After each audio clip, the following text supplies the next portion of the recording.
I told our team in the locker room I was proud of their fight.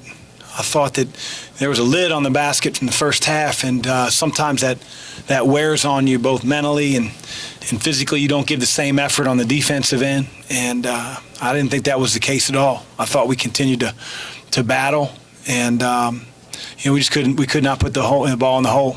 And in the second half, it started to open up a little bit.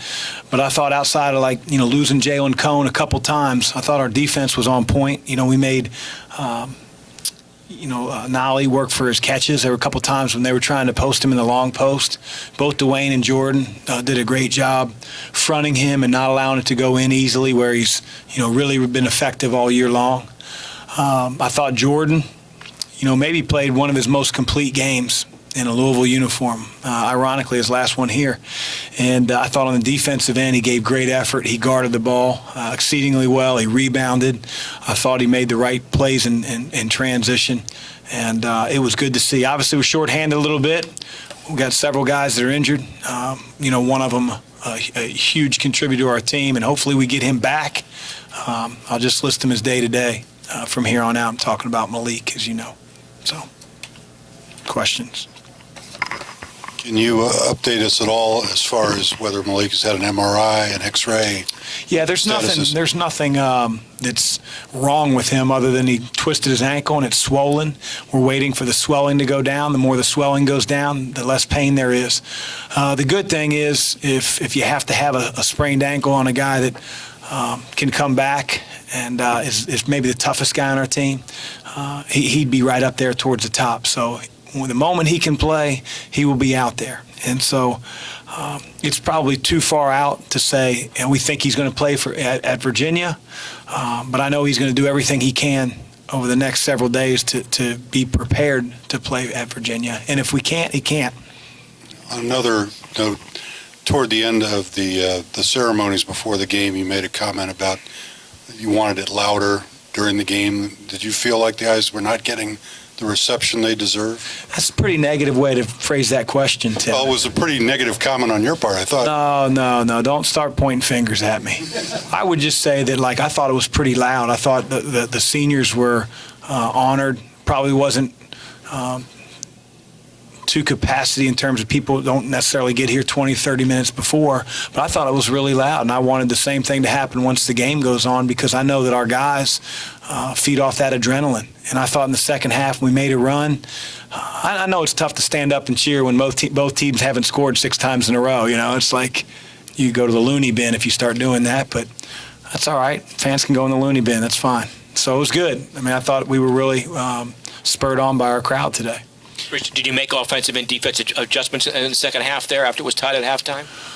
The adjustment that I don't want to say it was an adjustment. We just emphasized that I thought we were running good offense, and I thought we were trying to get the ball into the paint. I thought we did that in the second half, and we got a few more fouls called. We got to the bonus a little bit quicker, and generally. The lid comes off the basket at some point as long as you continue to give defensive effort. But there weren't a whole lot of adjustments. I didn't think they were taking us out of our offense or limiting our touches or our reversals.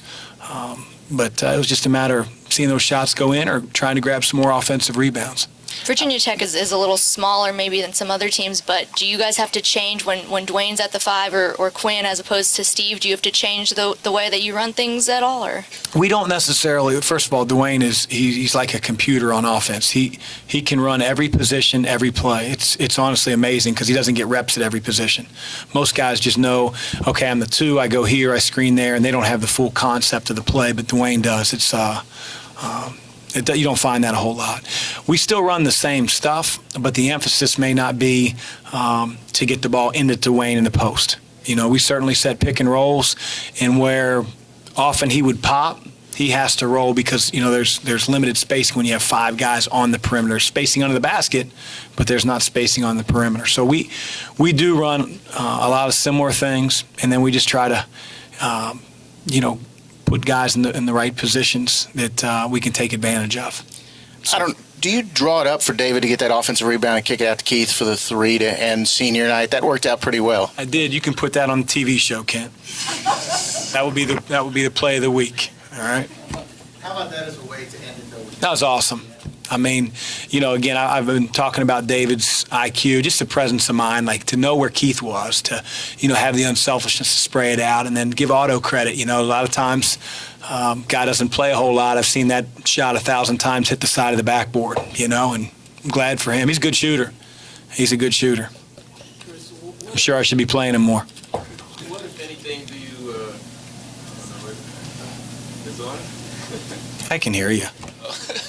What, if anything, do you do towards the end of the season when, guys may be tired of hearing your voice and it may be, just kind of the doldrums of this part of the season to keep them refreshed and keep them pointing? I think the doldrums are over. I mean, we're playing, we win on Saturday, which is a huge task. We're, co-champions, at least. And then the next thing after that is the ACC tournament. And after that, if we're lucky enough to be invited, it's the NCAA tournament. So there shouldn't be any doldrums at this point. Chris, you mentioned Jordan maybe playing his most complete game. How much of a factor do you think just his aggressiveness and just his attacking the whole game contributed to that? Yeah, I mean, I thought, we ran a play for him, and he took it off the flare screen, and, it's usually for a jump shot, and they sort of pressed up, and he drove to the basket, and the kid started to tie him up. And, had a little bit of his arm, a little bit of the ball. The referee called the foul, and, he powered through and got an and one at the basket. And, I'll be honest, we haven't seen that a lot out of Jordan, and I just thought his whole mentality was a little bit more aggressive. I thought he gave tremendous effort on the defensive end. He got tired. He played crazy amount of minutes. He got beat by Wabisa Beatty there at the end. I just think it was straight fatigue. That's why we took him out for a little bit. But, I've told you when he hasn't played hard or he doesn't do things that affect winning. But as a 180 today, it was awesome to see. And if he continues to do that, it makes us that much harder to play against. Coach, now that this team has gone through the regular season and been battle-tested and dealt with different things, do you feel pretty good about where they are headed now that it is postseason, or just the way they have played? Yeah, I mean, sure, I want to get Malik back and, be at full strength. But, we got some guys in this locker room that, behind the scenes and in the locker room and on the floor, like, this team means a whole lot to them. Means a whole lot to them. And, what the race means to you often determines how you run the race. And that's a quote that stuck with me for a long time. And when it's not meaningful, you don't run as hard, you don't dig in as deep. And I really think while we have some flaws and we have some guys that maybe make mistakes, their heart is in the right place. They love each other, their teammates to the end, and it's a fun group to coach. Take one more up front. Malik does a whole lot of things that are hard to replace, but are you happy with what you got out of the center position in his absence, maybe specifically with Steve? First half to second half, I thought Steve made a 180. I know his shooting percentage wasn't great, but he was way more demanding of the ball, which we need him to be, whether Malik's healthy or not. And I thought he was so much more effective in the second half. He was offensive rebounding. Virginia Tech chooses to post trap. He made a great pass out to Ryan. He made another pass out from the post. I just thought he was so much more engaged. He gets double-digit rebounds, which, even when Malik wasn't playing in the beginning of the year, it wasn't like he was getting 10-plus every game. So it was awesome to see him really respond in the second half because, Steve's MO has been if he hasn't started well and hasn't played well in the first half, it never really has changed. And I thought he was much more effective in the second half. That's great for our team. Thanks, Coach. Thank you.